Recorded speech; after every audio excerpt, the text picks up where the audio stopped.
Hi everybody. So this is going to be a short video because I wanted to tell you something about something that I have for you. So let me show you my finished object. Remember, I got started on a triangle shawl or triangle scarf, whatever you want to call it. Of course, it's way too big for me to show it to you all in one shot here.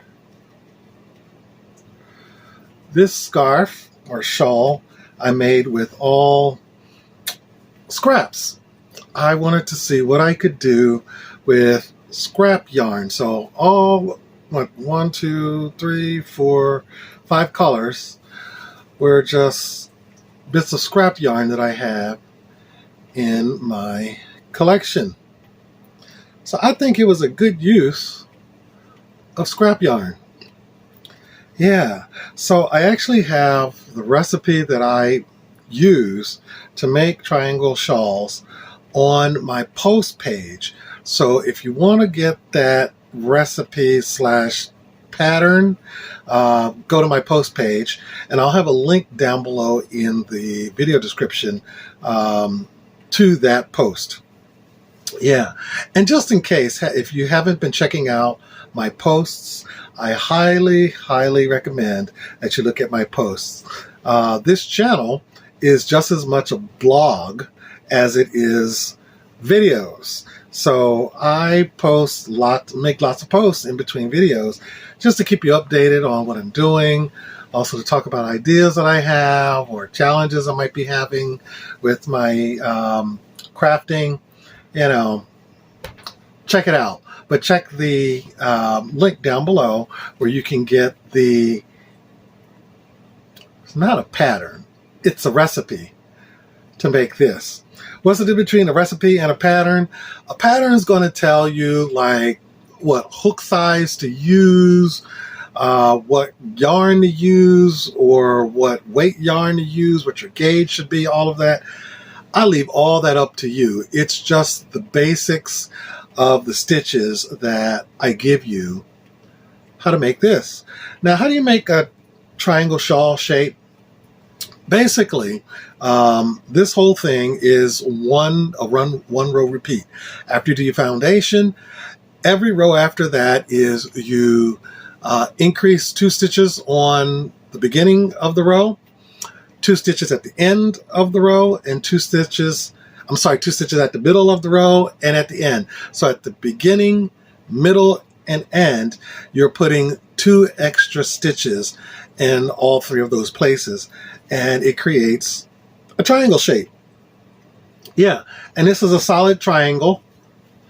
So there you go. So yeah.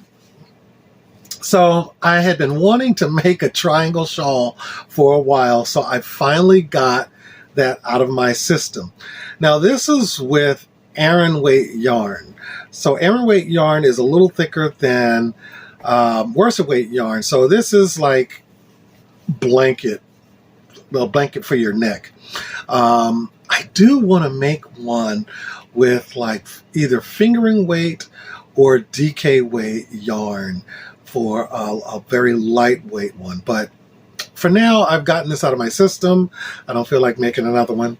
So, but that's all right.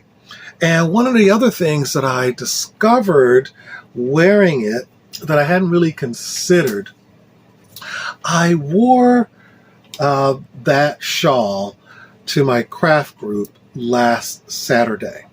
And I talked about this in a post. So you might want to check out the post.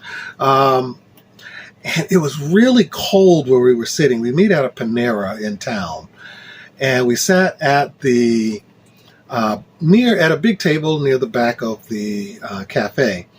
And every time somebody went in or out of that door, oh my God, we got blasted with an Arctic cold blast of air because it was really cold that day. We were preparing for an ice storm that evening, which never even happened, thank goodness.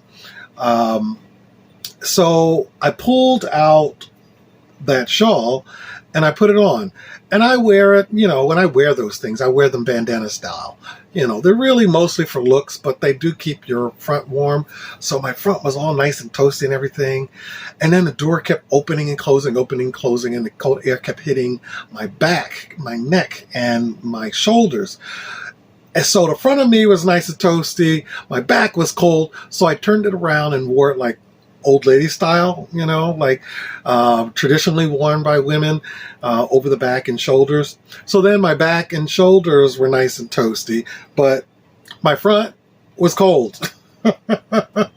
So what I realized that day, for my purposes, triangle shawls have limited practicality.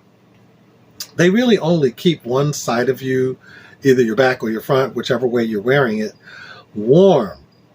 So I've been thinking about, okay, so if I want to make something else that I can, you know, put on something like a shawl, what would be more practical? So I've been thinking about that, and I have some thoughts about that, but I'm not going to go through that right now. Oh, what am I working on? Let me pull my hook here, and I'll show it to you. I am working on my very first tube scarf. Here's one side, there's the other side. Notice it's the same on both sides. Well, what is this? It's basically, it's a tube. And the end is already shut. I already seamed the end shut. And the top end will be seamed shut as well. So why am I making a scarf like this? Well, one, it's an easy way to make something that's reversible, the same on both sides, without any fancy stitch work or anything. The whole entire thing is going to be Tunisian simple stitch, and I'm just doing some color blocking. This is going to be 3 different colors: white, gray, and black. Easy color work, which I like a lot.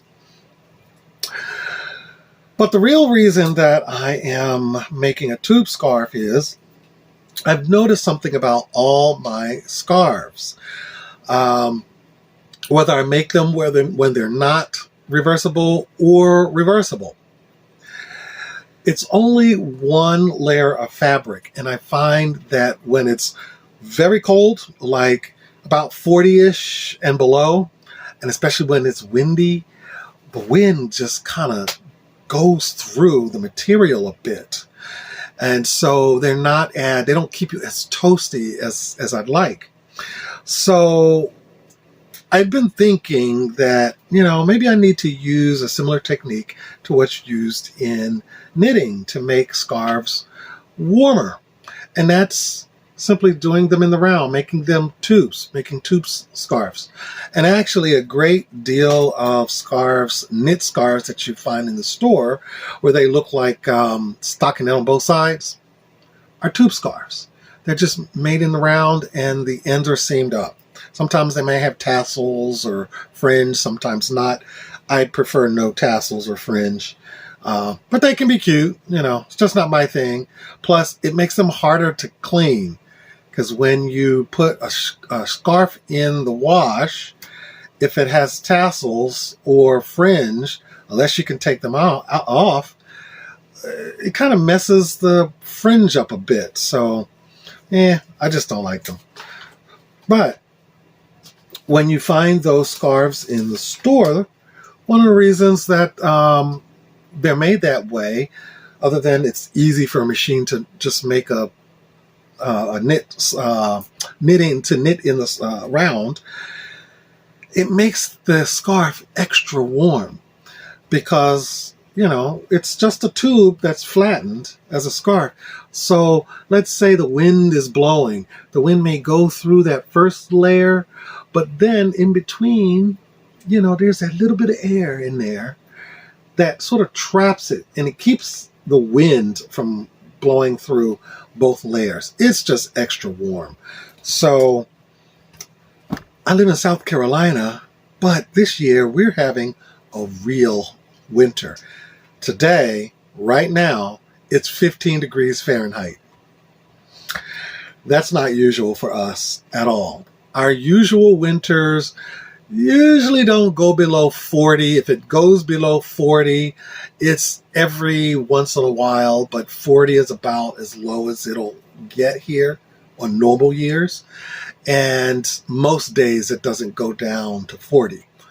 This year, so far, we're having a lot of cold weather.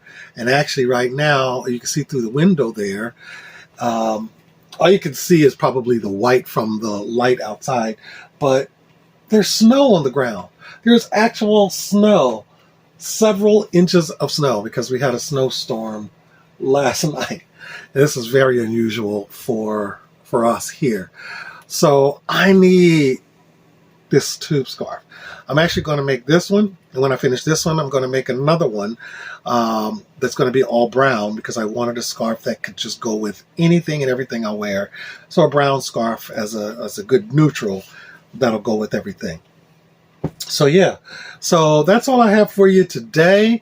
Go check out the link down below with the recipe to make a triangle shawl, and go and make something beautiful.